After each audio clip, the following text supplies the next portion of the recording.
noches, bienvenidos a una nueva edición de 14 toneladas con Juliana Cabrera, Gabriel Solano, yo soy Pablo Giachelo. ¿Cómo andamos? ¿Cómo andan? Muy bien, saludo al público pincha. Se lo merecen. Sí, hacelo vos como hincha de gimnasia. No, ya está, ya lo hiciste vos. Ya hemos cumplido con el protocolo. Bueno. Tampoco la tortura, ¿no? Yo pienso que cuando alguien sale campeón y hace mucho que no salían, se merecen también un saludo nuestro. Obvio. Cumplido. Lo cual no significa que no nos delimitemos de Verón. Obvio. Aplicando el método de la Corte trotskista, Internacional. sí. Sí. Riguroso. Bueno, ¿qué tenemos? De todo. Hay de todo. Cargadito. Sí. Hoy vamos a hablar mucho de La reforma laboral Claro. y... Pero antes, hagamos un intercambio de dos Sí, temas. sí. Lo de Chile, era más o menos. lo que habíamos Lo esperado. se había previsto, ¿no? Sí, no deja de ser una catástrofe. Una diferencia muy grande, sacó Sí. Cast. Hoy hablábamos, recién antes de empezar, de un reportaje que le hicieron en Radio Con Voz, en el programa de Siete Cases, ¿cómo se llamaba? No me acuerdo. Bueno. Ese es un nombre... Un dirigente que es el que fundó Grupo Puebla, un centroizquierdista chileno. El Partido que ahora- Progresista, sí. Ya no vamos a acordar el nombre. Enríquez Ominami. Ominami. Hizo un balance bastante bueno, por lo crítico, del gobierno de Boric. Muy crítico. Mostrando cómo las jubilaciones privadas se mantuvieron y se fortalecieron. Todo, o sea, todo el esquema. Sí, como tenía la mayoría de los gobernadores, tenía el apoyo del 70 y pico % de la población para cambiar hacer una reforma constitucional y no la hizo, o fue incapaz de hacerla. ¿No? Y cómo mantuvo todo lo que es el esquema, la matriz económica del pinochetismo. O sea, la idea esta. Más o menos lo que dijimos nosotros Sí, la vuelta sí. pasada acá. Claro, pero con ejemplos muy concretos desde Chile y mostrando cómo una rebelión popular que aspiraba a una transformación social real no lo logra y se produce un retroceso, una desilusión muy fuerte. Y bueno, y termina, Sí, porque provoca una frustración enorme. claro, en un triunfo muy categórico, porque sacó el Sí, 60-40. 60-40 Sí. y el tipo es muy reaccionario. Este caso, muy reaccionario. Y aparte Este mencionaba que, por ejemplo, que quiere liberar el padre el dirigente crítico de... ¿Cómo es? Ya me olvidé el nombre de vuelta. ¿Cómo estamos con los nombres? Sí, sí. Siempre. Sí, sepan entender. Que el padre es un asesinado por la dictadura pinochetista, por un milico que le metió 15 balazos en la cabeza y que hoy está preso y tiene una condena de 1500 años. 1500 años de condena. Y que este cast está anunciando que lo quiere liberar. Claro. Bueno, de hecho, ayer en los festejos había bandera de Pinochet. Bueno, Claro. parece que el padre de T-Cats fue oficial nazi. O sea, no, Todas las tienen. no un nazi de palabra, un oficial nazi. Uno puede decir, está bien, que sea el padre no quiere decir que sea el hijo. Bueno, pero el hijo es pinochetista. O sea, Hay una Hay un Una hilo línea de conductor. claro, el hijo salió, el hijo Sí, está sí, ahí. Sí. No, es brutal. Con lo cual plantea todo un debate para la izquierda latinoamericana, porque esto se suma a lo de Bolivia, a lo de Argentina A lo de también. Argentina. Y plantea, digamos, si uno quiere contrapunto, es el rechazo en Ecuador, donde hay un gobierno de derecha, en esta consulta popular, a la instalación de las bases militares. Pero que el ascenso de estos derechistas está precedido por el fracaso de gobiernos nacionalistas. Claro. Esto es así. Correa y Lenín Moreno, que era una especie de Scioli, que terminó Claro. como un Macri. Lenín Moreno, que era el que había puesto por Rafael Correa, y gira fuertemente a la derecha. Ya era una variante de recambio más derechista Era una cuando variante, lo claro, proponen. puesta por el propio Por el propio nacionalismo. Y bueno, luego Sí, se abre que paso a un echa régimen el vice. derechista. Claro. Que era, me acuerdo en su momento, cuando Cristina puso a Scioli de presidente, de candidato a presidente, no de presidente, y de vice a Zanini, ¿se Zanini. acuerdan? Que era Leya, Sí. allá había ganado, y lo El echa Scioli Zanini. y el Zanini ganaron. Y Scioli echa a Queda- Zanini del gobierno, y se hace el poder, lo exilia a Correa, Exactamente. y todo eso. Bueno, Sí. queda un balance a fondo, y así que veremos cómo continúa esto, pero es una gran pelea la que viene en Chile. Sí, sí. Y después tuvo el atentado. En Australia. En Australia, un atentado claramente de contenido antisemita, reaccionario, que, bueno, hasta ahora creo que son 16 las personas asesinadas, muchísimos heridos, una fiesta judía que hay en la playa, en la cual, bueno, todos nos hemos sumado a un repudio muy categórico y a la vez también denunciar la manipulación del sionismo, que existe en todo este tipo de cosas, ¿no? Porque quiere tratar de valerse de estos atentados reaccionarios para presentar, por un lado, que en Australia ocurre porque Australia había reconocido el Estado palestino, que aparte es un Estado que no existe. Y después Javier Milei, en Argentina, también es una línea similar, ¿no? Y en última instancia también para justificar el genocidio en Palestina, ¿no? Lógico. Total. Así que, y todo el tema, que creo que tenemos que, nosotros lo charlábamos acá, es importante seguirlo con mucha rigurosidad, el crecimiento de sectores antisemitas en la derecha republicana claro. y en el círculo de Trump. Porque ahí hay un tema muy de fondo que demuestra el contenido de antisemitismo bajo la época imperialista. Es decir, las raíces están hundidas en ese lugar, ¿no? Entonces me parece importante señalarlo. Y sobre ese punto no dice nada Milei, no dice nada todos estos, ¿no? Claro. Sí. Se acuerdan del antisemitismo para defender al Estado de Israel. Pero cuando el Lógico. imperialismo tiene manifestaciones antisemitas, No dicen nada. bueno, el caso ahora, derechista, Katz, salió Milei a decir mi amigo Katz, pero no importa. Kast. No. Katz. Kast. Pero no importa que el padre sea un nazi. Claro. No, total. ¿Entiendes? Pero dentro de las propias filas del gobierno libertario hay personajes que son abiertamente El antisemitas. candidato a diputado nacional, ¿cómo se llama? Fargosi, por Claro. ejemplo, entre ellos, Barra y tantos otros. Pero bueno, es terrible cómo fingen indignarse, que corresponde indignarse porque el atentado fue brutal, pero si vos ves la práctica cotidiana del Estado de Israel sobre la Franja de Gaza, son atentados de este orden sistemáticamente todo el tiempo, Sí, magnitudes mayores, obviamente. a mucha mayor escala. No, y se utiliza para justificar lo de Israel y para demonizar a... Reforzar una criminalización. Sí, a los musulmanes, a los árabes. Hay una tentativa, es decir, que se utiliza un atentado, que indudablemente hay que repudiar y condenar, pero para desenvolverte una política de criminalización y de ataque, una islamofobia. Claro. Sí. Bueno, ayer Desenvolver una islamofobia. estaba el Gordo Dam, sacó unos tweets a raíz del atentado, pero con un ataque de este tipo brutal, diciendo no, todo marcando delitos y atentados cometidos por sectores musulmanes. Entonces de ahí la conclusión era claramente en esa línea. Ahora después aparece, no sé si ustedes vieron los videos, Sí, del verdulero, llamémosle en idioma nuestro, que neutraliza a uno de los terroristas que atacan que es a... musulmán. Que neutral... En realidad es sirio-libanés. Ah, Parece que no es musulmán, es cristiano maronita. O sea, hoy escuché eso. Bueno, hay un debate sobre su origen religioso, pero es interesante. Pero es árabe. Es árabe, sí, obvio. Viene. Lo cual también es un golpe a esta campaña reaccionaria, total. ¿no? Porque el tipo se jugó la Obvio, vida. lo Se jugó la Desarma. vida. Sí, es un acto de valentía, imagínate.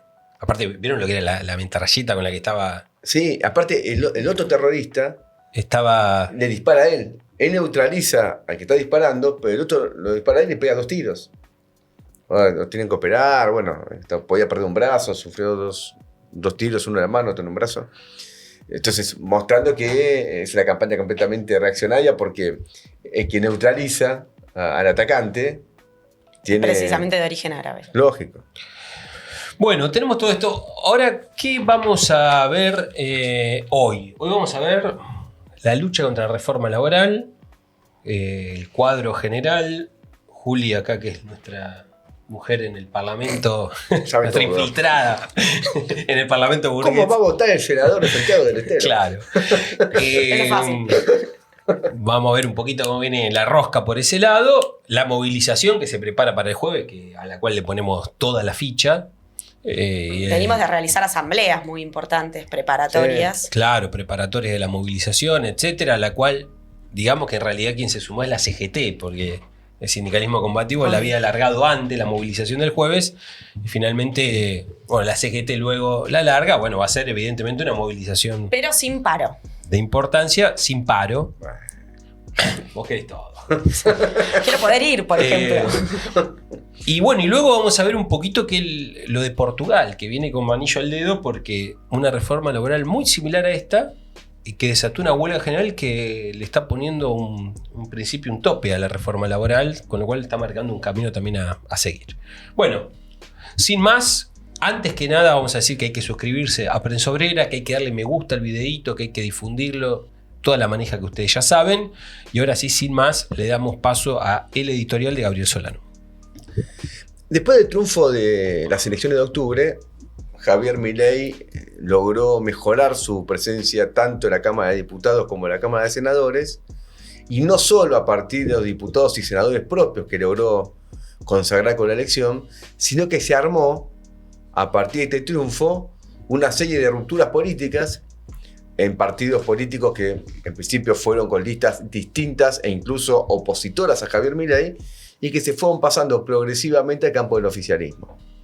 Eso ocurrió tanto en el PRO como en el radicalismo, incluso en el peronismo también, no pasándose abiertamente al bloque libertario, pero sí fragmentando el bloque del peronismo de manera tal de allanar en el Congreso la votación de las leyes impulsadas por Milei.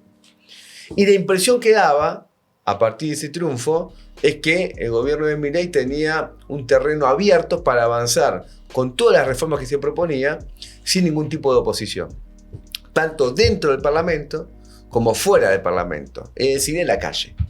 Esta fue la idea que se había creado, un gobierno que estaría muy fortalecido y que podía consagrar las reformas que se proponía. Cuando digo las reformas, obviamente está la reforma laboral, que hoy vamos a analizar con detenimiento, pero no solo la reforma laboral, también una reforma del Código Penal, que vimos en el programa pasado, que endurece muchísimo las penas para la ciudadanía, reformas fiscales y otro tipo de iniciativas parlamentarias que todas van en un sentido de reforzar una ofensiva capitalista contra los trabajadores. Esta es la impresión.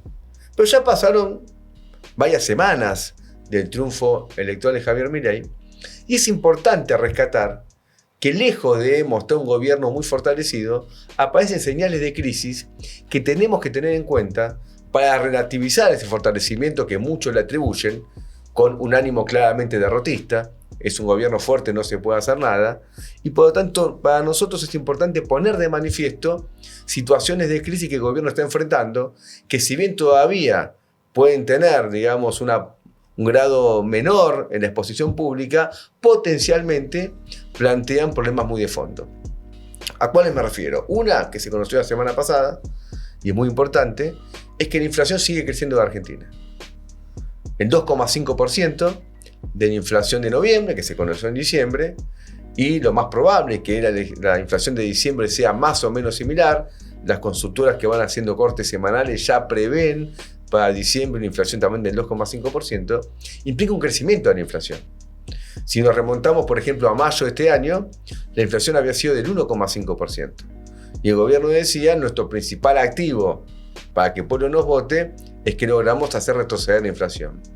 Cuando uno escuchaba en ese momento las entrevistas a Javier Milei, él se entusiasmaba y decía, rápidamente se acaba la inflación en Argentina y va a tender a cero. Él decía, la inflación se va a caer como un piano cuando se lo tira por el balcón. Bueno, no ocurrió. Lejos de tender a cero, la inflación está volviendo a crecer. Y es importante marcar que este crecimiento de la inflación del 2,5 es más grave que el porcentaje como tal si uno analiza el contexto. ¿Por qué se analiza el contexto? Primero porque la inflación del 2,5 convive con paritarias que en general marchan al 1% mensual. Por lo tanto, una primera conclusión obvia es que con esta inflación sigue cayendo el salario, sigue cayendo la capacidad adquisitiva de los trabajadores, algo que se refleja después en la caída del consumo masivo que van reflejando distintas encuestadoras cuando se ve el consumo en supermercados, el consumo en mayoristas, el consumo de ropa, en todos siempre la cifra es negativa. Y es negativa porque la capacidad de consumo de la población se sigue erosionando con este proceso inflacionario. A la vez es importante registrar el 2,5%, teniendo en cuenta que es un 2,5 muy artificial. ¿Por qué muy artificial? Porque para que la inflación no sea más alta todavía, el gobierno mantiene pisado el tipo de cambio, y esto lo hace con un costo muy fuerte. Por un lado, muy fuerte para las reservas, que el gobierno no logra acumular a pesar de las reiteradas presiones de sectores de poder financiero, del propio FMI, y ahora, según se dice también en la prensa especializada, también de Bessent, es decir, el secretario del Tesoro de los Estados Unidos. El gobierno no logra acumular reservas porque tiene un tipo de cambio más bajo que el mercado convalidaría si fuese realmente libre la operación cambiaria. Hoy el cepo sigue en Argentina para la compra de dólares para las empresas. Eso, por un lado. Segundo, que esto está favoreciendo el ingreso de importaciones cada vez más masivas, especialmente de China, lo cual acelera la crisis industrial, que para los trabajadores el efecto inmediato que tiene es un salto muy fuerte en los despidos y también en las suspensiones. No solo de las pymes, sino de las grandes empresas. Hemos tenido cierre de empresas muy importantes, ahora suspensiones masivas en una empresa Mondelez, una multinacional muy muy fuerte que suspendió a la totalidad de su personal. Y esto agrava la crisis social. No solamente hay una caída del salario, sino que hay mayor desocupación y hay mayores suspensiones. Esta situación hace que el 2,5 inflacionario realmente sea un hecho de mucha gravedad. Y sumado a este punto, también marca que las negociaciones con los Estados Unidos para asegurar el rescate financiero que se había anunciado en la previa de las elecciones de octubre está como mínimo en un impasse. ¿Por qué un impasse? Porque no es claro si Estados Unidos va a poner finalmente la plata que prometió para pagar los vencimientos de deuda. El consorcio de bancos privados, capitaneado por la banca Morgan, que iba a asegurar los vencimientos de enero, unos 4.500 millones de dólares aproximadamente, al momento no los pone, y no los pone argumentando que Estados Unidos, el gobierno norteamericano, el gobierno de Trump, no le da las garantías que ellos necesitan para poner la plata. Y ante esta situación, lo que tuvo que hacer Caputo de emergencia es salir a poner deuda, a tomar deuda en el mercado local, pero consiguió solamente 1.000 millones, un poquito menos de 1.000 millones, y a una tasa que casi llega al 10% anual. Entonces vuelve a mostrar la fragilidad financiera del gobierno. Una fragilidad que no le permite aún asegurar el pago de los vencimientos para el año 2026, los primeros que tiene en enero, sin una situación de presión muy fuerte del sector de la burguesía para proceder a una devaluación, no solo porque quieren parar una ola importadora, sino porque aparte se supone que la devaluación implicaría para el gobierno la posibilidad de comprar las reservas que aseguren el pago de la deuda.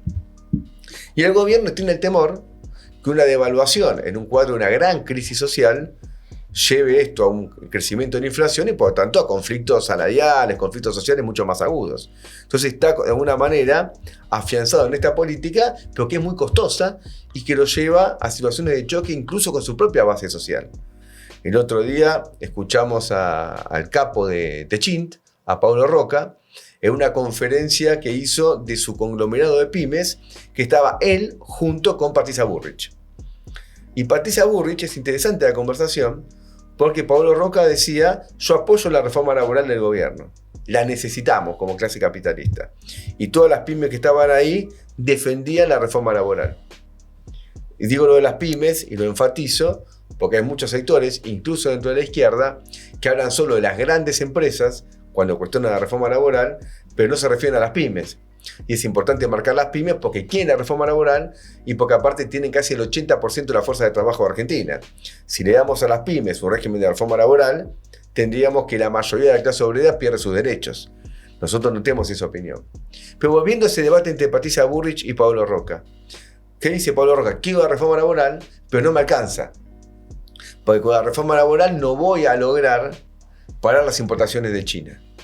Y se acaba de producir un hecho que es importante para Paulo Roca, pero que es emblemático para la Argentina, que un emprendimiento petrolero, gasífero en la provincia de Río Negro, llevado adelante por una gran empresa petrolera argentina, no le compra los caños sin costura a Techint, sino que los importa de China. Y eso produjo una situación de alarma, porque se suponía que Techint estaba perdiendo en las heladeras, donde hace laminado de acero, estaba perdiendo con los autos de fabricación nacional, donde hace laminado de acero, con los lavarropas que hace laminado de acero, pero por lo menos ganaba en el rubro petrolero. Pero ahora en el rubro petrolero también le compran los caños sin costura Bulgeroni, una empresa importante de Argentina, a China y no a Techin. Entonces, ¿qué dice Pablo Roca? No me alcanza la reforma laboral, necesito una política proteccionista. Y para el gobierno, que quiere evitar una devaluación, que también sería una medida proteccionista, lo que hace es decirle a la burguesía: apóyenme a mí, que yo con la reforma laboral voy a darle a ustedes una cuestión estratégica. Y busca de alguna manera unificar a la burguesía apoyando al gobierno en un momento donde aparecen fracciones y crisis del sistema financiero para que se compre dólares para pagar la deuda, de la burguesía industrial reclamando una devaluación monetaria, del agro también reclamando una mayor reducción de las retenciones y una devaluación que le mejore en pesos la venta de su cosecha. Y la carta que tiene el gobierno para decirle a la burguesía: apóyenme, es la reforma laboral. Por eso ocupa este lugar tan importante en la agenda política argentina. Es el intento del gobierno de pasar al frente, de dar un hecho de fuerza para comandar esta ofensiva capitalista contra los trabajadores y evitar una disgregación de su base capitalista. Cumple estas dos funciones. ¿Y por qué? Porque la reforma laboral es indudablemente un objetivo estratégico para el capital. Eliminar la jornada de 8 horas, un punto muy importante, a través de este banco de horas que termina con las horas extras, alargar la jornada laboral a través de este mismo mecanismo, reducir las indemnizaciones por despido y abaratarlas a un punto total, porque con este 3% que el gobierno sacaría del aporte previsional para armar un fondo especial, este FAL, así se le da por llamar, este fondo especial para pagar indemnizaciones, uno debe preguntarse cuántos despidos tendríamos en Argentina hoy si el despido pasa a ser gratuito. En un momento de una gran ola importadora y una gran crisis industrial y una caída del consumo, hay sectores capitalistas que pueden pensar lo siguiente: si esta caída del consumo es transitoria, quizá no me conviene despedir a todo el personal porque tengo que hacer un gasto para pagar las indemnizaciones. La indemnización cumple dos funciones: es darle al obrero una especie de colchón entre su condición de desocupado y su vuelta a la actividad. Entonces, si te doy 10 años de antigüedad, tenés 10 salarios y de alguna manera tenés un periodo de tiempo para volver a conseguir un trabajo. Esta es una función. La otra función es tratar de desalentar el despido en la clase capitalista, por el costo que implica. Si el despido pasa a ser gratuito, porque lo paga el Estado, con fondos que antes iban a ANSES, que decía a los jubilados, lo que sucede es que hay un incentivo al despido. Es decir, vamos a tener una mayor desocupación. Sí, son objetivos estratégicos. Y hay otro objetivo estratégico, que es un muy fuerte ataque a los derechos de los trabajadores para organizarse dentro de las fábricas. Y acá aparece un punto que nosotros tenemos que discutir con mucha seriedad, porque la sociedad capitalista, la república burguesa, está armada sobre la base de la ficción de que somos todos iguales. No importa Pablo Roca o el obrero de Techin. Todos tenemos los mismos derechos y las mismas obligaciones. Y el obrero tiene, por lo tanto, derechos políticos. Votar cada 2 años, el derecho a huelga. Ahora, ¿qué pretende el gobierno con esto? Lo que pretende es quitarle al ciudadano, cuando va a laburar, los derechos políticos dentro de la fábrica. No puede hacer una huelga, porque tiene que tener el 75% de presentismo. Si no, la actividad, esa huelga se declara ilegal. No puede hacer una asamblea, porque se penaliza económicamente. Si hace un piquete, se lo puede echar con causa. Echarlo con causa implica que no cobra nada de indemnización. Y esos derechos a luchar que se le quita al obrero, no se los quitan a la clase capitalista. La clase capitalista sí puede luchar. ¿Qué significa eso? Puede hacer un lockout patronal. Y el lockout patronal no está penalizado en la reforma laboral de Sturzenegger. Sí está penalizado el piquete obrero. Entonces se dan cuenta por qué es un objetivo estratégico para el capital. Ahora, ¿es suficiente para el gobierno para paliar esta crisis que estamos viendo? De ninguna manera. Las estadísticas hablan que cerraron en Argentina 19.000 empresas en estos casi 2 años de Milei. 19.000 empresas. ¿Es por los juicios laborales, como muchos pretenden? De ninguna manera.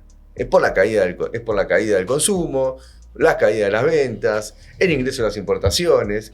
Es decir, que la crisis que estamos teniendo no tiene solución con la reforma laboral, sino que lo que va a implicar la reforma laboral es incrementar la ganancia capitalista, pero no da una salida a la crisis de Argentina. Por eso uno tiene que, a partir de este análisis, pronosticar una mayor intensificación de la lucha que vamos a enfrentar. Y ahí vale justamente la convocatoria que tenemos esta semana, que desde el punto de vista del sindicalismo combativo, de las organizaciones de jubilados independientes, del movimiento piquetero que viene a hacer un piquete la semana pasada contra la reforma laboral. Y lo quiero destacar porque muchos quieren defender la reforma laboral para que los precarizados sean incluidos en una especie de derechos laborales light, pero los precarizados salen a decir, no, en nuestro nombre no. Esto es trucho, no nos va a beneficiar la reforma laboral, va a perjudicar el conjunto de la clase obrera.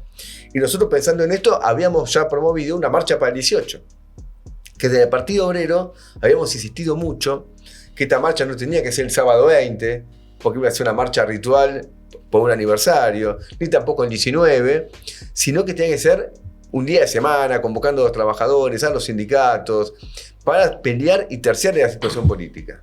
La CGT finalmente decidió convocar. Sería muy presuntuoso decir que convocaron el 18, por eso convocamos el 18. Pero lo que es seguro que teníamos razón, que tiene que ser una marcha de esta naturaleza. Ahora, la CGT convoca porque fracasó en el Consejo de Mayo en neutralizar en las negociaciones que hubo algunos aspectos que afectan sus intereses de burocracia. Los aportes solidarios, cómo se paga la cuota sindical, incluso la caja de las obras sociales, que también sufren un golpe con esta reforma, porque el aporte patronal baja de 5 a 6. Lo cual realmente en un momento de gran crisis de las obras sociales es un golpe adicional. Pero también demuestra que si la burocracia estuvo negociando hasta ahora, va a seguir negociando. Y mañana el gobierno, por un proyecto que va por todo, tiene margen para quitar algunos artículos y de esa manera allanar la votación en el Congreso. Entonces de acá que podemos nosotros deducir que no podemos de ninguna manera confiar en la burocracia sindical, que no tiene como propósito derrotar la ofensiva capitalista y al gobierno, sino que tenemos que advertir sobre su tendencia a negociar con el gobierno y valerse también de los bloques del peronismo y de oposición burguesa para llegar a un acuerdo y facilitar una ley en el cual preserva sus intereses de burocracia, pero que se liquiden intereses de los trabajadores. Ahora, una gran marcha el 18, una demostración de masa de la clase obrera el 18, va a crear una nueva situación dentro del movimiento obrero. Y va a crear también la idea que ya el triunfo electoral de Milei de octubre quedó lejos y tenemos una situación de un gran conflicto social, que lo tenemos que ganar preparando las condiciones para una gran huelga general. A la ofensiva capitalista solo se lo puede derrotar con una intervención independiente de los trabajadores y la huelga general. Para. Si llegaste hasta acá es porque te interesó nuestro contenido y capaz todavía nadie te propuso que te suscribas. ¡Qué tremendo! Acá yo vengo a ofrecerte la suscripción a Prensa Obrera para que puedas acceder a contenidos como este y mucho más. Entras a la página, elegís el aporte y ya está. Estás colaborando con el periodismo de otra clase. La tuya. Eso es todo, no jodo más. Seguimos en el programa. Saludos. Muy bien. Bueno, ¿por dónde arrancamos? Son varias cuestiones. No sé si capaz que conviene enumerar algunas cuestiones más del contenido de la propia reforma. Vos mencionaste algunas, pero no sé si capaz que se me escapó lo de la ultraactividad, ¿lo mencionaste? No, sabía que ahora vamos a entrar en los Nos metemos detalles. en algunos detalles. Bueno, un punto importante, yo para alertar a todos los compañeros y compañeras que nos miran, tener punteadas las cosas, porque luego hay que ir a discutir en los lugares de trabajo, avispar a los compañeros que no están del todo claros. Lo de la ultraactividad es una ofensiva muy fuerte, porque... Expliquemos qué es la ultraactividad primero. Claro. Recordemos que muchos convenios colectivos vienen del año... Muchos son del 75, que en gran medida fueron conquistados con la huelga general de junio y julio del 75. La ultraactividad, ¿qué significa? Que si no hay un acuerdo entre la parte obrera y la parte patronal, el convenio continúa. Mantiene su vigencia. Mantiene su vigencia. Entonces, si la patronal viene y te dice, te quiero cambiar esto, te quiero sacar esto, te quiero sacar esto y te quiero sacar lo otro, la parte sindical dice, no estoy de acuerdo, vence el convenio y queda lo que estaba. Es una preservación de lo que estaba. Ahora, en cambio, la patronal viene y dice, te quiero sacar esto, te quiero sacar esto y te quiero sacar lo otro. El sindicato puede decir que no, pero al cabo de determinado plazo Cae todo. cae el convenio. Y por lo tanto quedan los trabajadores, o cae una parte sustancial del convenio. Y te pasás a regir con la nueva ley de contrato de trabajo modificada por la reforma laboral. Exactamente. Lo cual es una herramienta de extorsión muy fuerte. Claro. Porque vos querés modificar regresivamente un punto del convenio y el chantaje sobre la parte obrera es, mirá que si no aceptás, quedamos sin nada, chau pichi, perdés todo lo que... Entonces, ¿aceptá esto o te quedás sin nada? ¿Aceptá estas rebajas? ¿Aceptá que te quito estos derechos o te quedás sin nada? Algo importante con este FAL, porque vieron que que es el Fondo de Asistencia Laboral que mencionaba Gabriel. Claro, que es parecido al Fondo de Cese Laboral que rige en la UOCRA. Claro. Este FAL es en función de... Las indemnizaciones también se reducen, ¿no? Las indemnizaciones por despido. Porque quitan del cálculo de la indemnización el proporcional por aguinaldo, por vacaciones. No, ahí siempre cuestionados, medios grises, bonos, premios, todo eso que en el momento... Eso queda por fuera del cálculo. Claro. Se reduce muchísimo la base sobre la que se calcula la indemnización que vas a cobrar. ¿Puedo decir algo de la indemnización antes de que sigas? La indemnización, aparte de lo que decía Gabriel, hay otro aspecto que es muy nocivo, porque cuando vos abaratás de esta manera los despidos y facilitás, digamos, por lo tanto, que rajen a un laburante, atacás también el derecho a protestar. Porque te imaginas que si vos te vas a quejar por el salario o por lo que fuera, ¿no te gusta? Chau pichi. O sea, no solamente que atacan de manera directa a las instancias de organización obrera, como las asambleas o los lugares de trabajo, que ahora requieren de autorización patronal y la criminalización y la penalización de los bloqueos y distintas medidas, sino que a través del abaratamiento de los despidos también tenés una vía muy fuerte de atacar esa posibilidad de organizarse, pelear o reclamar. Porque acá es la dictadura patronal. ¿No te gusta? Te rajo por 2,50 pesos. Totalmente. Ahora, está este fondo. Me interesa meterme un poquito en este fondo. Porque el fondo ¿cómo se compone? Se reduce las contribuciones patronales en un 3%. Sí. Las contribuciones, porque vos tenés el salario bruto, el 19% del salario bruto va a pagar 11 jubilación, una parte al obra PAMI social, y otra parte de obra PAMI. social. Y además de ese 19% que se descuenta del bruto del trabajador, que va a financiar lo que sería un salario diferido, ¿no? Aparece la contribución patronal, que va al CIPA, que lo maneja el ANSES, que es justamente la caja previsional, etc. Ahora, esa contribución patronal se reduce en un 3%, y ese 3% va a constituir este fondo de asistencia laboral, que va destinado a ¿qué? A pagar los futuros despidos, las indemnizaciones de los trabajadores. Del obrero actual. Del obrero actual. Es importante eso. Bueno, hoy sale un artículo no sé si lo viste. Porque el tema de retroactivo no de la ley. Claro, sí, que vale para todo el mundo. Vale para todo, no para el obrero que entra a partir de ahora. No. Los que ya estamos. Los que ya están.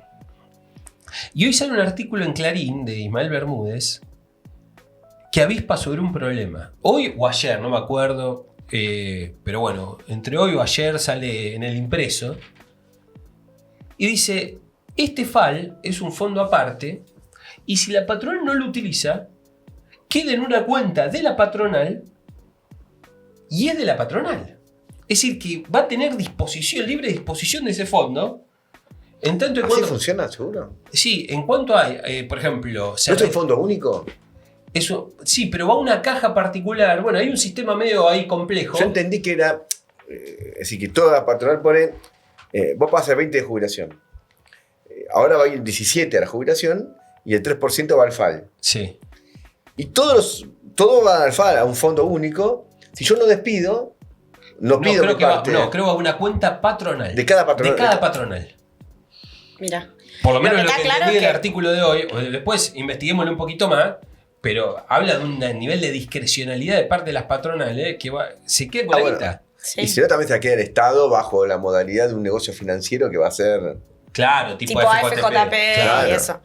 Y es un golpe muy fuerte a las cajas jubilatorias. Bueno, se estima entre... 3.500 millones Sí, de dólares. más o menos. 3.500 millones de dólares anuales. anuales. En un país donde ya tenemos jubilaciones promedias peores que de indigencia. Sí, sí. Pero aparte acá hay un punto. El hecho simple, el hecho de que se llame contribución patronal es un engaño pichanga. Porque nosotros sabemos muy bien, que somos marxistas, que el valor Todo fue creado por el obrero. fue creado por el obrero. Y por lo tanto, la ganancia empresarial viene de trabajo no remunerado al obrero. Con ese trabajo no remunerado al obrero, la patronal dice: hago una contribución. ¿Para qué? Para jubilación. Sí. Aparte suena a beneficencia, Claro, ¿no? te doy una manito. Sí. En cambio, Filantropía. lo del obrero es aporte personal. El aporte obrero está colocado como aporte. En cambio, lo de la patronal está colocado como contribución. Ya la definición misma es un engaño, es una forma del lenguaje de introducir una confusión. Nosotros consideramos que los aportes a la caja previsional deberían correr por cuenta exclusiva de la patronal. No debería venir un descuento del obrero. Si esto fuese así, para que se entienda a quienes laburan en blanco, su neto pasa a ser el bruto. Exacto. ¿Se entiende? O sea, vos tenés 1 millón de salario bruto, salario neto cobras 810.000, 820.000, ponele.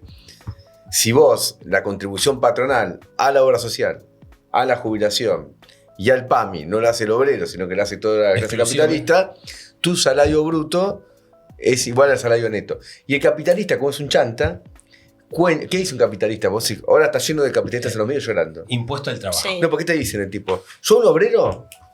Hagamos la siguiente cuenta. Más o menos, el obrero que gana 8.40 en mano, 8.30 en mano, gana 1 millón bruto. Sí. Entonces, ¿qué te dice un capitalista? ¿Cuánto paga él? O sea, a mí me sale esto 1.300.000. O 1.250.000 más o menos. Porque está lo que el bruto más la contribución patronal. Entonces, yo pago 8.30. Y pago impuestos de 8.30 a 1.250. No, vos no pagás, porque del millón a 8.30 lo paga el obrero. Claro. El capitalista cuenta que el aporte obrero es impuesto pago por él. Claro, sí, es un delincuente. Entonces, yo quiero pagarle 8. Ahora, cuando te dicen, es importante, cuando te dicen hay que pagar estos impuestos, te tienen que explicar a quién van a joder. Porque si vos bajás la contribución patronal, e incluso si bajás el aporte previsional del trabajador activo, estás jodiendo al ANSES. Claro, porque es impuesto hasta cierto punto. Porque en realidad son cajas obreras. Lo que pasa es que, claro, están bajo el control del Estado. No es un impuesto clásico, porque tiene una asignación específica. Claro, tiene una asignación específica que el ANSES debería estar bajo control de los propios trabajadores. Y no debería estar en el presupuesto nacional. Pero cuando está en el presupuesto nacional, que se aprueba, ahora se tiene que aprobar en el Congreso, queda condicionado al ejercicio anual del Tesoro, que dice lo siguiente: yo no recaudé, no hice esto, no hice aquello. Entonces mañana empiezan a bajar las jubilaciones porque el Tesoro no tiene plata. Como es una asignación específica, tenés que tener, acá no metan la mano. Ahora, ¿qué fue lo que, cuando vos decís esto, qué te responden? Pues yo ya estos debates los tuve 1 millón de veces. Como se fue reduciendo significativamente los aportes patronales, cuando se reducía y se vaciaba tanto el ANSES, parcialmente se lo buscó compensar con impuestos generales al ANSES. Entonces una parte del IVA va al ANSES. Claro. Pero eso está mal. Sí, porque es un impuesto al consumo. No, aparte es una transferencia de recursos de los trabajadores al capitalista, porque el IVA es el impuesto al consumo, que es el que más pagamos los trabajadores, y vos con eso vas a financiar lo que la patronal no pone para garantizar el salario diferido del obrero. obrero. Impuesto de combustible. Habrá que financiar esto exclusivamente con aporte capitalista, con una caja específica controlada por los trabajadores, de manera, y después tenés el presupuesto general que tiene determinada, digamos, característica. Pero el hecho de que se vote en el presupuesto te permite que no se pague el 82% móvil. Pues eso es un derecho, no me puede el presupuesto no validar. Lógico, esto es importante. Y aparte el aporte a la obra social baja del 6 al 5. Es un montón de guita. Sí, las obras sociales están en las obras sociales sindicales están en una bueno, situación muy difícil, muy porque crítica. Debe mucha plata a la Superintendencia de Salud. Y porque la inflación, vos pensás que los impuestos todas las contribuciones son sobre la base del salario. Cuando el salario es bajo, claro, caga todo. Y además, en la canasta de remedios, de medicamentos, creció muy por encima del promedio inflacionario. Muy por encima. Entonces vos no podés comparar solamente la caída del salario entre la paritaria y la inflación general. Para ver la obra social tenés que compararlo con la canasta específica del rubro, que se fue, pero por las nubes. Claro. Aparte que afana mucho la burocracia. Aparte de eso, salió el sábado, por ejemplo, Moyano vende la principal clínica de camioneros. El Sanatorio Antártida que queda ahí en Caballito. Lo vende. Lo puso a la venta. A quien se lo compra, no es que cualquiera va a comprar un sanatorio. Es un sanatorio del carajo, muy moderno, y lo vende. Tuve la Asamblea de Norte, hablando con unos compañeros camioneros que estaban presentes, me contaron la situación terrible de la obra social camionera, terrible, y cómo las familias camioneras lo sufren porque tienen que hacerse un análisis de los más simples, padecer, si están quebradas, y ahora vienen a sacar la maguita. Totalmente. Bueno, No, vemos es un una poquito el tragedia. tema de la rosca, ¿cómo viene? Veamos la rosca. Sí, porque ahora, efectivamente, este proyecto, este mega No, pero proyecto. antes de pasar a la rosca, pará. Sí. Después dice cosas terribles. Por ejemplo, hay una cantidad de artículos al final del proyecto. Por ejemplo, elimina el estatuto del periodista. Sí.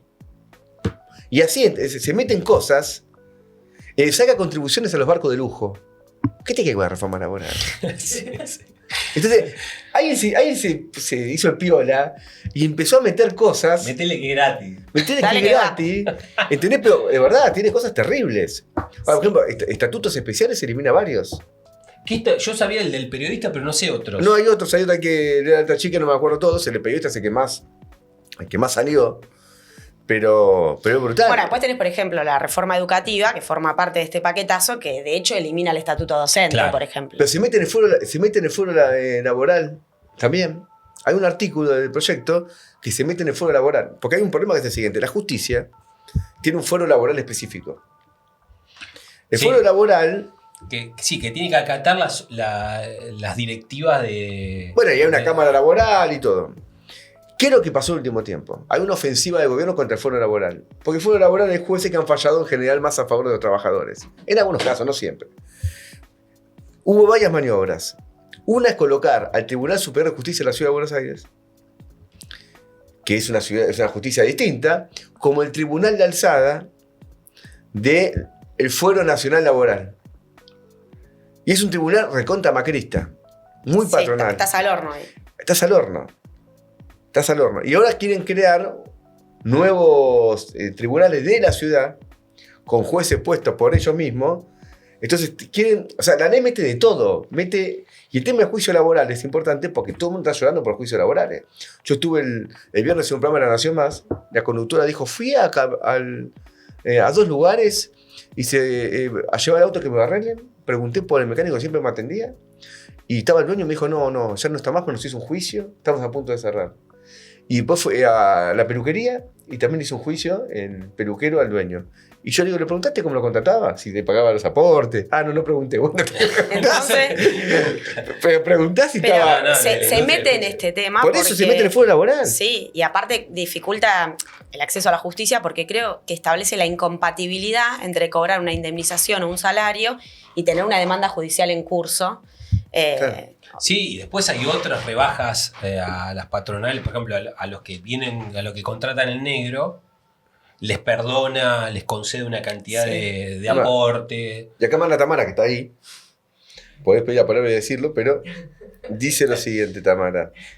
Quita el financiamiento al Inca y al Instituto Nacional de Teatro. Lo charlamos otro día en una asamblea que hicimos también que estuve, Claro. donde había muchos compañeros así de movimiento cultural. Que la cultura es otro sector que viene Claro. muy golpeado. ¿Por qué por corno este tiene que ver gobierno. el Inca con? ¿Se entiende? O sea, se están pasando Sí. de pícaros y meten... Metemos todo. Sturzenegger Sí, sí, se sí. pasó de rosca, dijo, dale que va. 197 artículos tiene este 79 proyecto. páginas. Que efectivamente ingresó el jueves 11 formalmente y se anunciaron las sesiones extraordinarias, que en principio son hasta el 31 de diciembre y todo el mundo descarta que van a ser prorrogadas para fines de enero y febrero. Ahora, el gobierno se puso un objetivo, un gran objetivo, grandilocuente, digamos, de querer avanzar de manera express y prácticamente a libro cerrado en las 2 cámaras en paralelo, avanzando con el presupuesto en la Cámara de Diputados y luego darle sanción completa en el Senado junto con la reforma laboral, que el objetivo es que obtenga un dictamen de comisiones y una media sanción en el Senado antes de que concluya el año. Luego vendría el capítulo de diputados. Bueno, la rosca está a la orden del día, se están empezando ahora está la nueva composición de la Cámara, se negocia hasta la composición de las comisiones, quiénes lo van a integrar, quién no, porque el oficialismo está buscando garantizarse los porotos necesarios para que esta idea que tiene de avanzar con las 2 iniciativas pueda progresar rápidamente. De tal manera que, por ejemplo, en la Cámara de Diputados, donde el objetivo son el presupuesto 2026, que es todo un paquetazo de guerra contra los trabajadores, junto con el proyecto de inocencia fiscal, que es este de los dólares debajo del colchón, poder sacarlos medio rápido, entonces están, por ejemplo, apremiados por constituir las comisiones de legislación penal y la de presupuesto. Ahí hay una rosca muy grande sobre cómo se componen. El oficialismo naturalmente quedó fortalecido porque hoy es la primera minoría en la Cámara de Diputados, con 95 o 96 lo tengo acá, con 95 diputados. Y, por ejemplo, hay una pelea por la tercera minoría, la segunda es Unión por la Patria, con 93, y ahí hay un empate entre Provincias Unidas, e hicieron un interbloque, los radicales y el PRO, y tienen la misma cantidad juntos de diputados que Provincias Unidas. Pero los libertarios están favoreciendo al bloque del PRO y los radicales.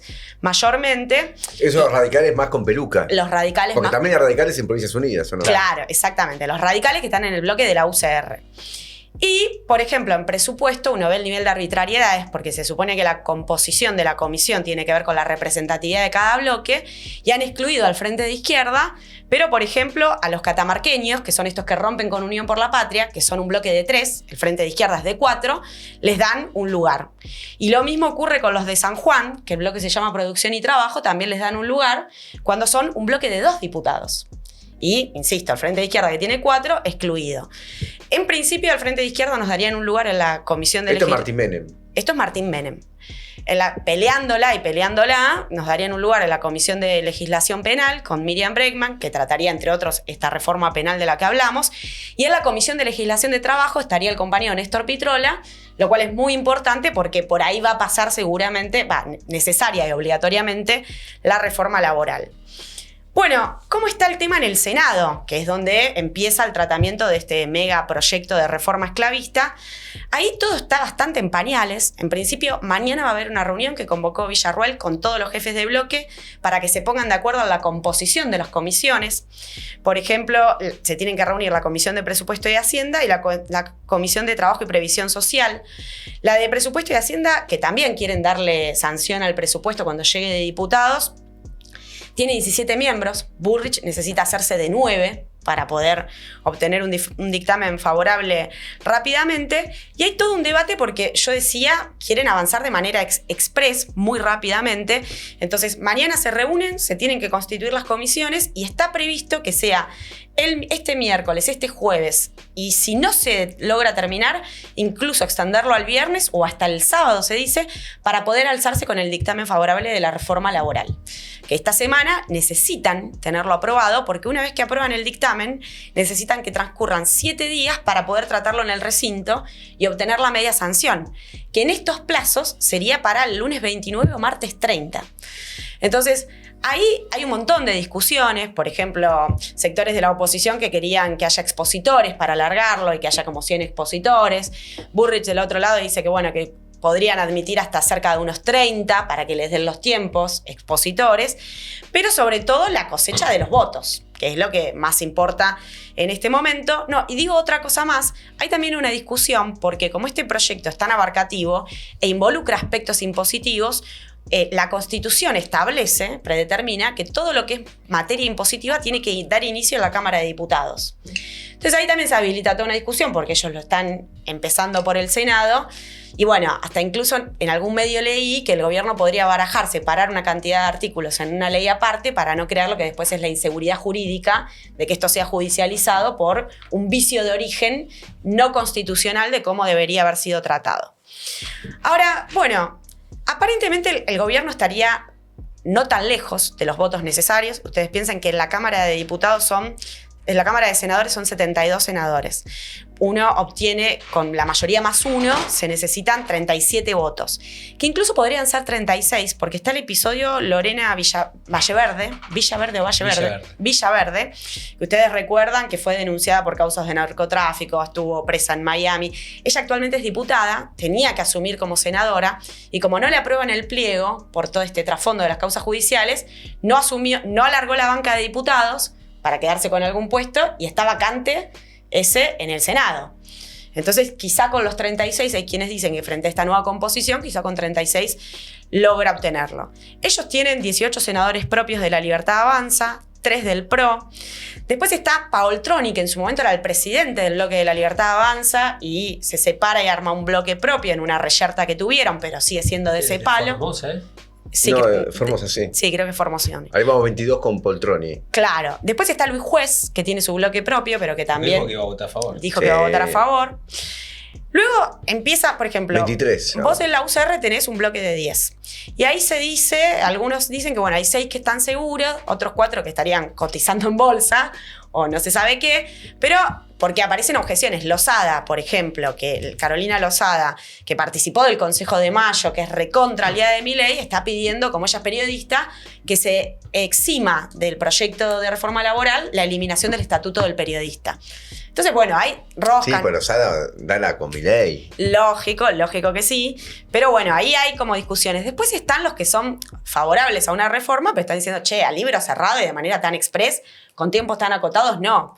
Que también están negociando, ¿no? Y ahí uno puede escribir al senador que tiene Sáenz, que es una senadora de Salta, que, ojo al piojo, porque es esta Flavia Rollón, que ella había sido funcionaria de Milei, ex secretaria de Minería. Pero ella es de Sáenz, de ahí de Salta. Los de Provincias Unidas están con un discurso muy parecido, son 2 en el Senado. Entonces lo que dicen que ellos están de acuerdo con una reforma laboral, pero que no en tiempos tan rápidos.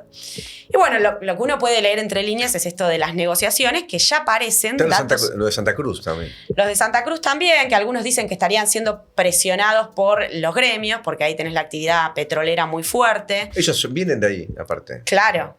El gobernador, Entonces, pero no sé si los senadores. Escuché que sí, Ah. pero... Pero bueno, y después en esto de que la negociación está abierta, un dato bastante escandaloso del viernes pasado es que aparece la noticia de que de pronto Tucumán, la Tucumán de Jaldo, que tiene su bloquecito aparte en la Cámara de Diputados y también lo tiene en la Cámara de Senadores, recibió en concepto de aportes del Tesoro Nacional, los famosos ATN, unos 20.000 millones de pesos para la provincia de Tucumán. Pero Jaldo no va a cambiar de voto por plata. No, jamás. No. Es la cifra más ¿Vos alta querés decir que de la va- era Milei.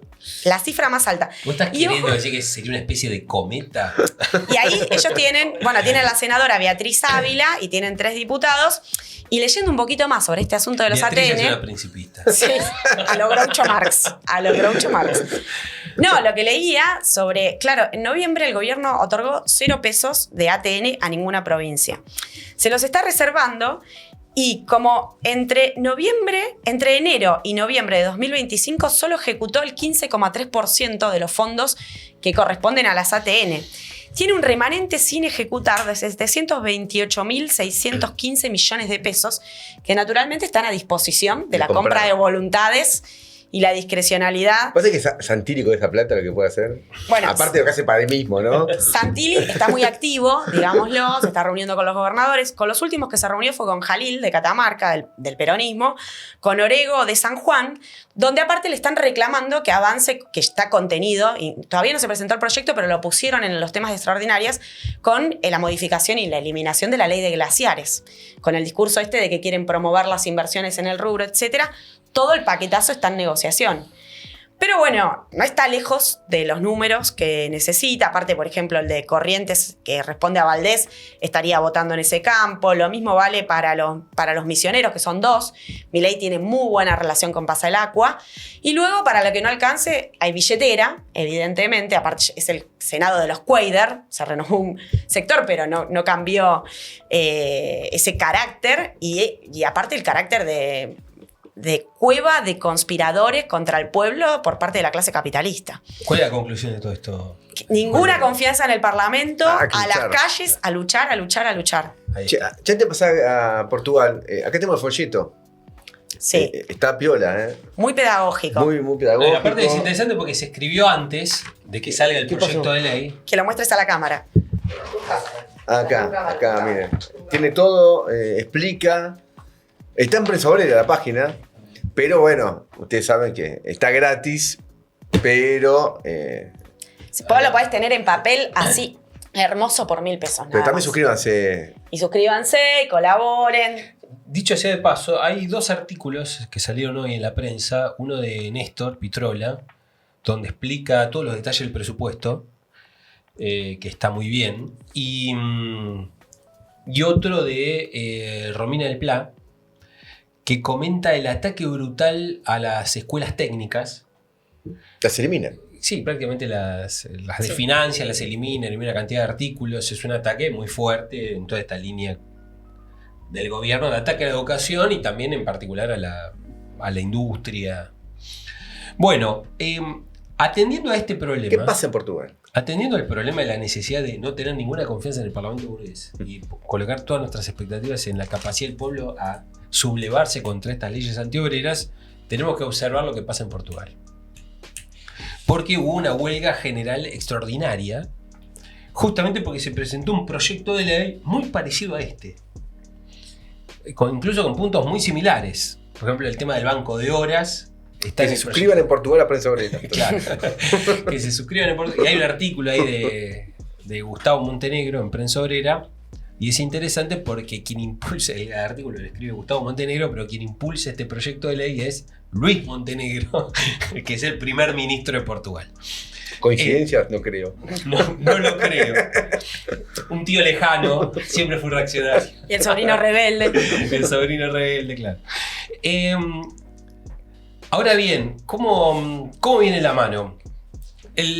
Acá gobierna la Alianza Democrática, que es una alianza de centro-derecha, que venía con un cierto apoyo, por una parte una coalición filofascistoide, Chega, que se llama Chega, tipo La Libertad Avanza, y un apoyo relativamente solapado del socialismo de Portugal. Por ejemplo, gracias a la abstención de los socialistas se logró aprobar el presupuesto. También se viene a discutir el presupuesto en Portugal para 2026, naturalmente un presupuesto de ajuste y todo lo demás. Tengamos en cuenta que de conjunto, en Europa, y Portugal no es la excepción, tenemos toda la política de austeridad que avanza de la mano del armamentismo de los estados europeos en el marco del conflicto con Rusia por parte de la OTAN y todo el planteo de elevar los gastos de la OTAN del 2% del PBI al 5% del PBI.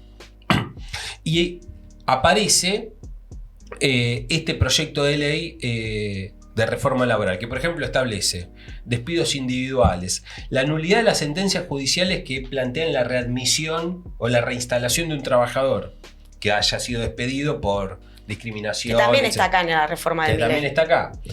El derecho al patrón a contratar empresas externas para realizar trabajos de personas despedidas, como manera de carnerear algún conflicto.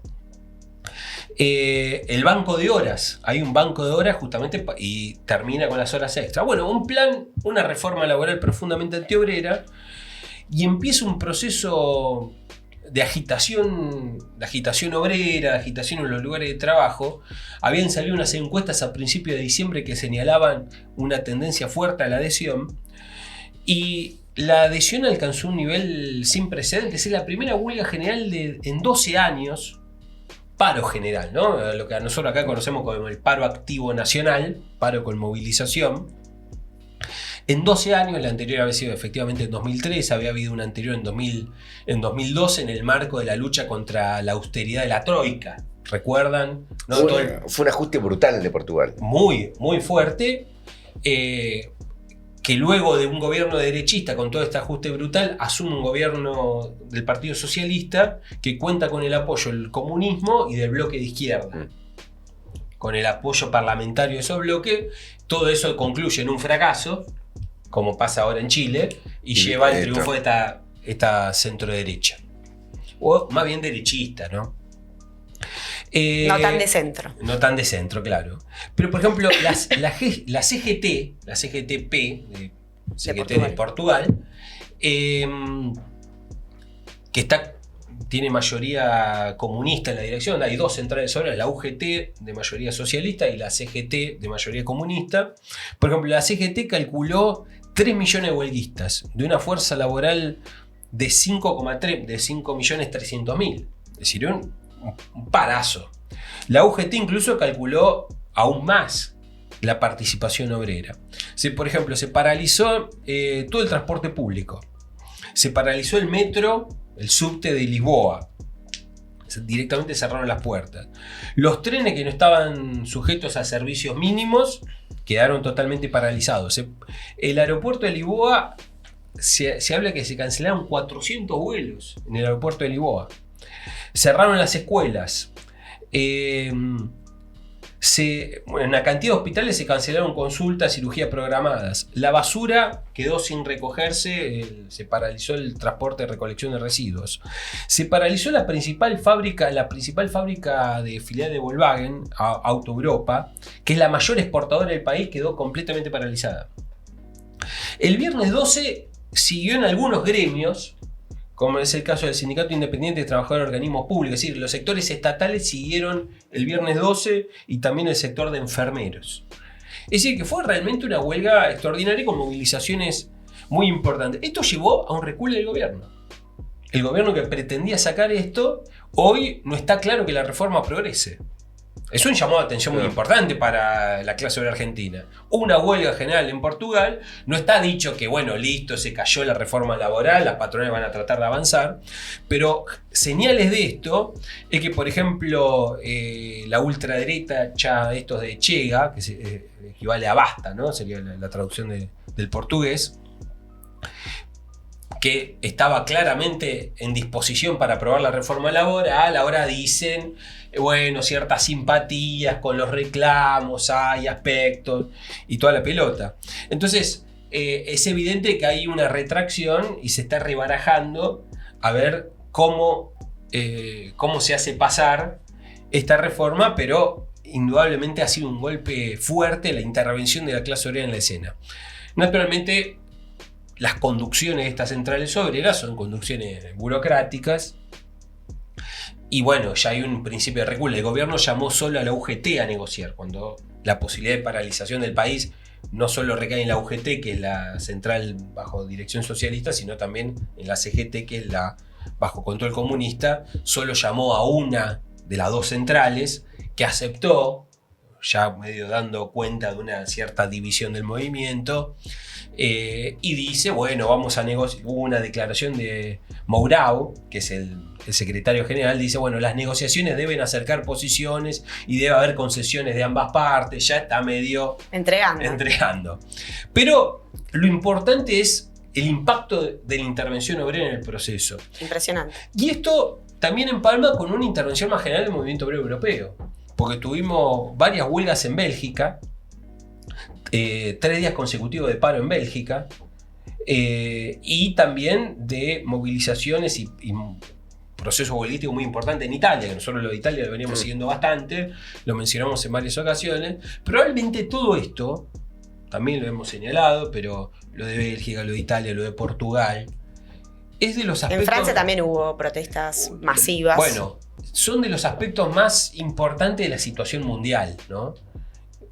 La emergencia de un proletariado combativo en Europa que toma sus reivindicaciones propias, pero también actos de solidaridad internacionalista como el que vimos en Italia con Gaza. Entonces, bueno, me parece que es una señal importante para el movimiento obrero argentino, que si se prorroga esto, efectivamente el gobierno logra tener media sanción o no logra ni siquiera tener media sanción en diciembre y tenemos una buena movilización el jueves y todo esto se combina con la crisis económica, el gobierno tiene que pagar deuda en enero por 4.200 millones y solo logró no se sabe de dónde va a sacar tomar la plata. deuda por 1.000. No, y tiene un quilombo fiscal, que no toca acá para no hacerlo largo, importante, que se habla poco, pero hay un problema fiscal importante que hace que Caputo tenga choque con Santilli, porque estos ATN no tiene cómo financiarlos. Claro. Entonces, si nosotros tenemos un recrudecimiento de la crisis económica, se recrudece el proceso inflacionario, y bueno, y empieza a emerger el movimiento obrero, se puede ir armando una resistencia consistente a toda esta ofensiva del gobierno. Dios te escuche. La tarea del Dios te momento. oiga. No, conclusión, con todo el 18. Con Tuti. Tenemos que hacer muchísimo Hay que ir con y todo. seguir luchando por el paro y la ¿A qué hora huelga general. convocamos nosotros? A las 3 de la A tarde. las 15 horas. Yo creo que vamos a tener que adelantar un poco. Adelantar un poquito, capaz que a la 1 Sí, porque los actos de ACGT se caracterizan por su puntualidad y brevedad. y brevedad. O sea, convocan a las 3, terminan 2:20. Vos decís, pero ¿cómo así estaba convocado? No, y Sí, por y eso. algunos por culpa de la CGT que no convoca Entonces, el paro, tendremos que llegar un poquito más alerta. tarde, pero a ir igual. Alerta a la militancia, probablemente se adelante, Sí, tendiendo sí. a la 1, vamos con todo, hay que sublevar a la clase obrera Acá nuestra argentina. cita es ahí en Avenida de Mayo y 9 de julio. Avenida de Mayo y 9 de julio. Después vamos a leer el documento que ya habíamos, o que estábamos elaborando de Del sectores sindicalismo combativos. combativo. Y esto va a haber en todo el país. Así Y vamos que- a participar con una columna independiente, Sí, ¿no? sí. Pero Resaltando aparte la la necesidad CGT no de- marcha, se queda en la plaza. Va a Congreso.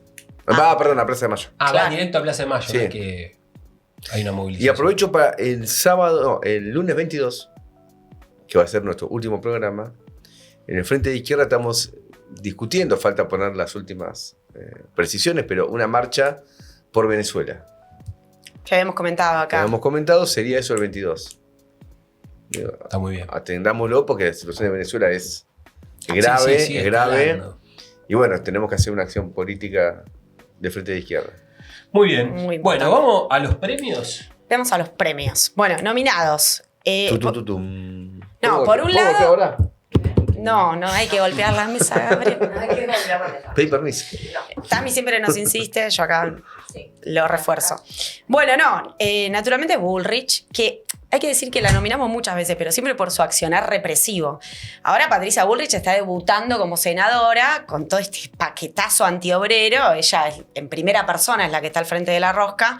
Así que, Bullrich integró el gobierno de la Rúa cuando con la Banelco compraron senadores. lógico. Ojo que no use la Banelco. Y después el de Macri, cuando quisieron meter Mercado una... Pago. El de Macri cuando quisieron meter la reforma laboral, que solo se frenó con la rebelión que hubo frente a la reforma previsional.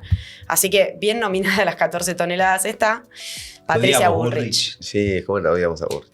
Bueno, después habíamos dicho, tenemos que nominar a Cornejo, el Muy gobernador de Mendoza, que es el que hizo aprobar este proyecto prominero de saqueo en San Jorge y que motivó una reacción popular muy importante del pueblo mendocino, que fue brutalmente reprimida, que Hubo detenido hubo tuvo detenido un compañero de- 12 detenidos, Sí. un compañero nuestro, Bauti, le mandamos un saludo, que ya fue liberado, pero bueno, ahora muchos tienen causas, procesos judiciales, así que es muy grave por lo que la política prominera y por la represión contra el pueblo.